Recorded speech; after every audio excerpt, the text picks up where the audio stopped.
This highway look familiar to any of you guys out there? Looks familiar to me.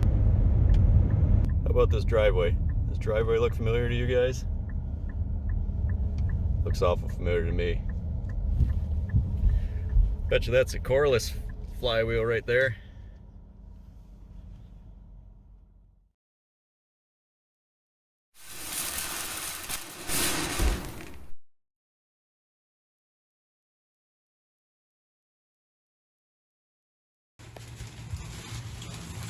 Come on, you can use head and you hope.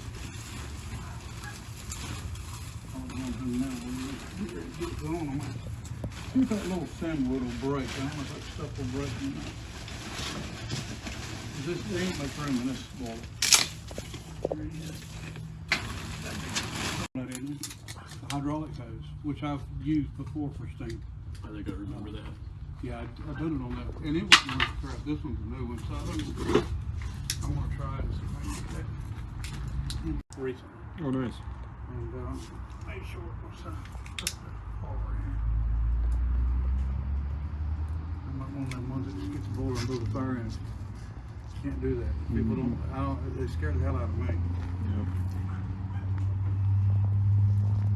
In fact, I got this boiler and the guy tried to tell me that it had been checked by the state of North Carolina, and you know, they okayed it for 100 psi. I put water in there, there's 2 tubes leaking on it. Oh, that's So how do they check it for pressure? You know. Somebody's full of beans. Yeah, you get that a lot.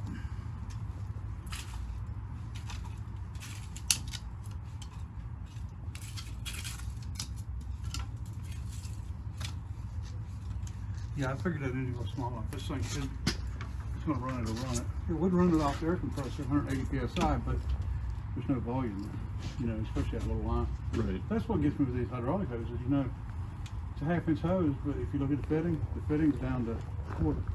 So how can the hose be 1/2 inch if the fittings are 1/4? Right. I mean, Right. and I ran into that with that. I had that big air compressor, 600 CFM. I bought some 1-inch hose, but I didn't pay attention that the fittings inside the holes was 1/2 inch. So it don't really work like a 1-inch hose. Yeah. Well, I fired it up and it was sitting over there in the woods, and I had 100 foot of hose running over here. And I kept smelling something. And I finally looked over and I seen something on fire. And there was so much air coming through that hose that the hose was on fire.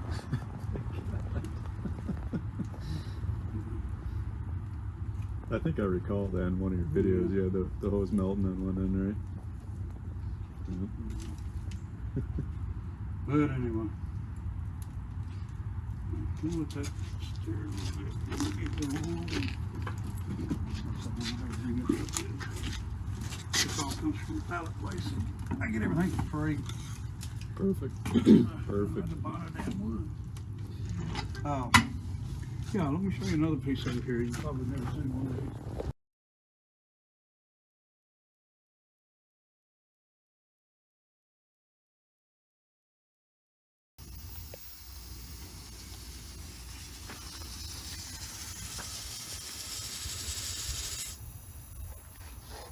That was one of the things I was hoping to.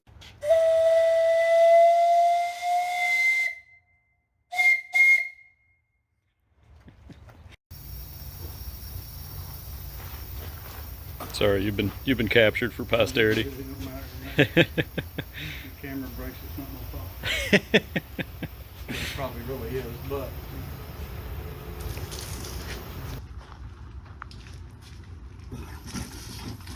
I wouldn't need to talk you up.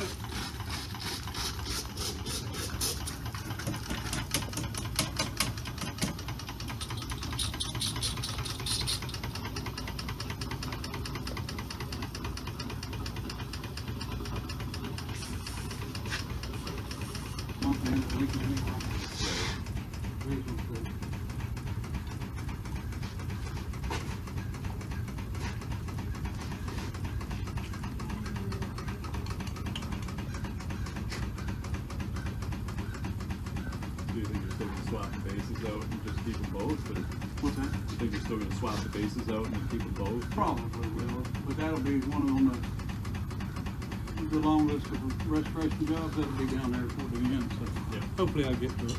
Yep. Now, see, this was, the exhaust was running through that tank. That big red looking tank. Oh, okay. Okay, and that was preheating the water in that tank Okay. to the exhaust to pump into there. But I moved everything around, so I haven't got hooked back up. Gotcha.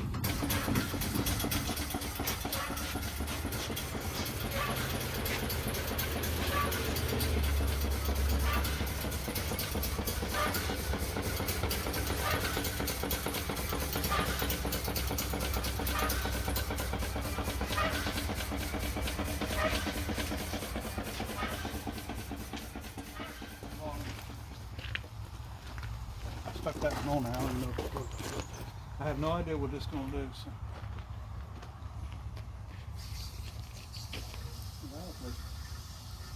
I'm going to put some water in it. Oh, yeah.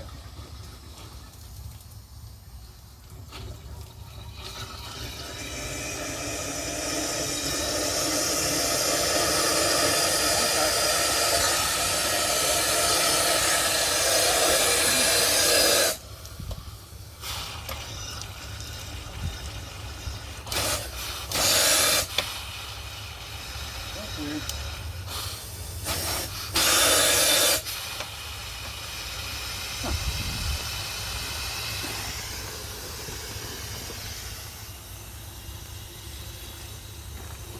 Have you had this one rolling on air? Huh? Have you No. had this one? No. No, it wouldn't run on there. It's got some head leaks. It should run on steam, but I'm not going to say it's going to.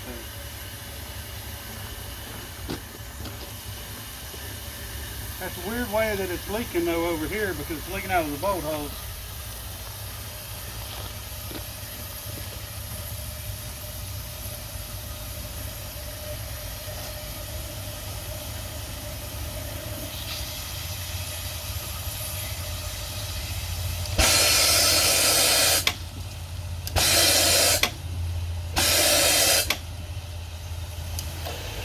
Well, it's wanting to go.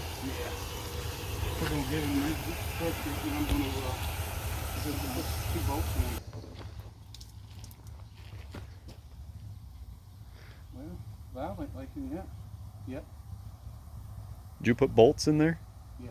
Oh, did I Yeah, didn't it's even- just the flange that bolts on the exhaust, and there was 2 bolts missing out of it, stuff missing out of it. They must have drilled them all the way through when they made it. I didn't even see you do that.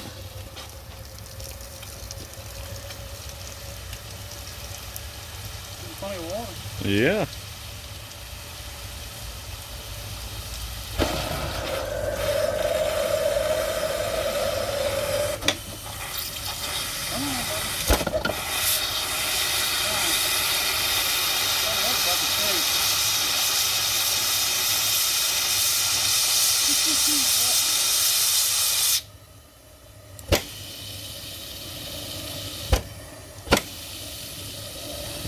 You at bottom dead center.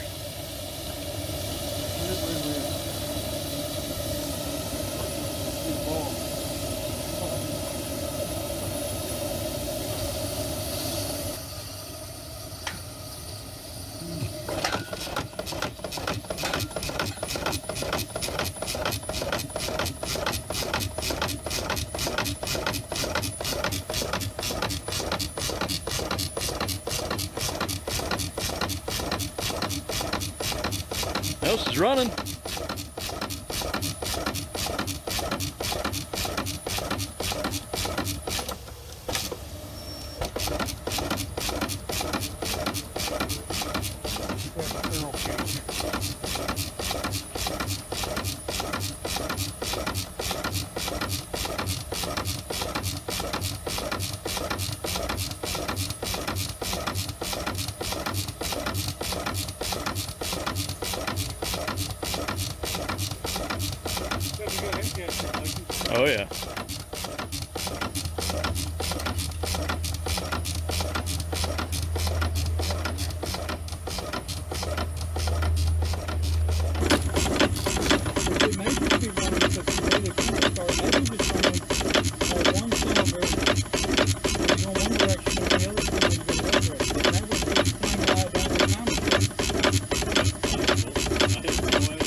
You said you got good reason to believe Thomas Edison used this engine with Henry Ford, or?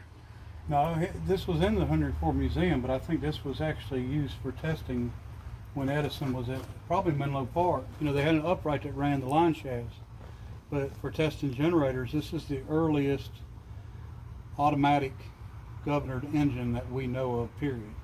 We can't find any that was built earlier than we know this one was, because we know it was built pre-1882. That's amazing. Because it was built in Corning, New York instead of Elmira. In Elmira they moved. And then, like I said, the guy that actually worked for Payne, the ones that built this, B.W. Payne, he actually was the one that invented and patented that particular, the automatic governor. So this is probably the earliest one. And I mean, there's a good chance that he used it. It was sold with a generator. Does this predate his patent, or about the same time, or? Well, you mean the patent for the right around the same time? The patent right around the same time. This predates the patent for the electric light bulb. So but it was, like I said, automatic engines were made to run generators. That one, it's automatic, and that's just because they're high-speed engines. And so it's just kind of weird that it was before, most of the electric patents were out.